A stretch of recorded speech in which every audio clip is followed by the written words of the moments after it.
The things that creep. It started with a creak. 11-year-old Mason lay in bed, eyes wide open, the blue glow of his nightlight casting long shadows across his room. He told his parents the nightlight made him feel safe. What he didn't say was that it let him see them coming. The creak came again from the hallway, that slow old wood groan like someone taking a careful step. His parents were asleep down the hall. His sister, Emma, snored softly across the room, but Mason was awake because they only came when the house was quiet. He turned his head just enough to see the crack beneath the door. Nothing, just the orange light of the hallway night bulb. Then the light blinked out, not all at once, like a switch had been flipped.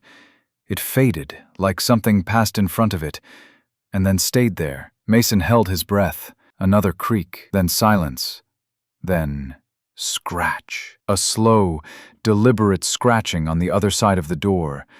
Not at the knob, but low, like claws tracing along the wood. He wanted to call for his mom, but something deep inside him said, "Don't make a sound." The scratching stopped. Mason squeezed his eyes shut. That's when the door opened.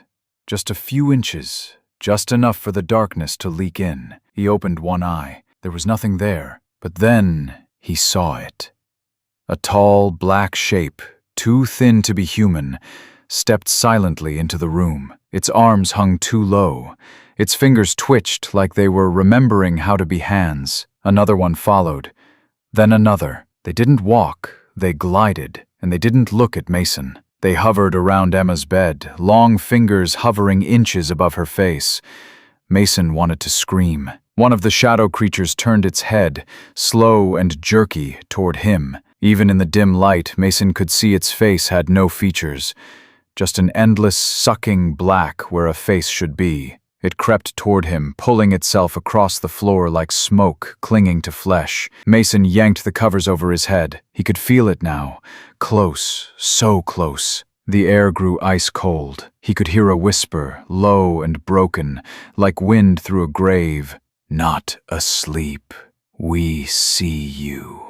He didn't remember falling asleep, but when he woke up, the door was open wider. The hallway light was back on. And Emma? Emma wouldn't wake up. Her eyes stared at the ceiling, wide and frozen. Her mouth was open like she'd been screaming.